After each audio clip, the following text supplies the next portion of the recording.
对你俩攻击呀，我们口头就滚。有人用这给会当回来，公用的。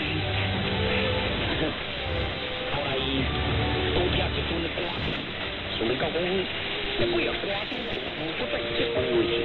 Sumakit sa tayo sa kanan sa araw na ito, ipahingat sa ating pagal na katawan.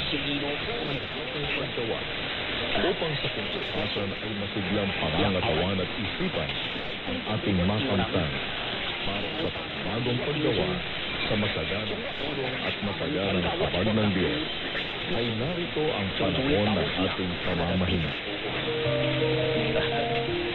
Naming Diyos, pinasasapatan ka namin dahilan sa iyong tulong at nagpapatuloy na pag-iingat sa amin.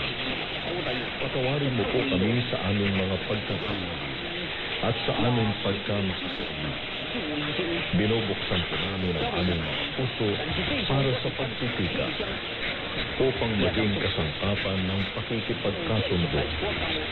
Paglayin nawa namin ang pananampalataya sa iyong saganang biyaya at pagpapala. Tulungan mo kaming aming maingatan ang pagkakaisa tungo sa katatagan ng aming lipunan.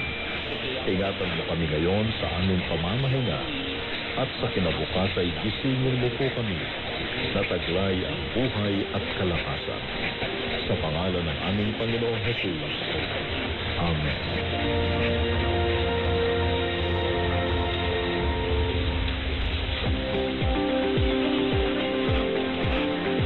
Tinatapos na ng himpilang Life Radio 1179 kHz Santiago City ang pagsasahipapawid sa araw na ito.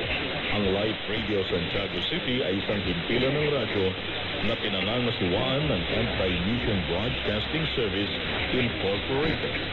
Ang aming tanggapan at transmitter ay matatagpuan sa Barangay Bataw, Santiago City.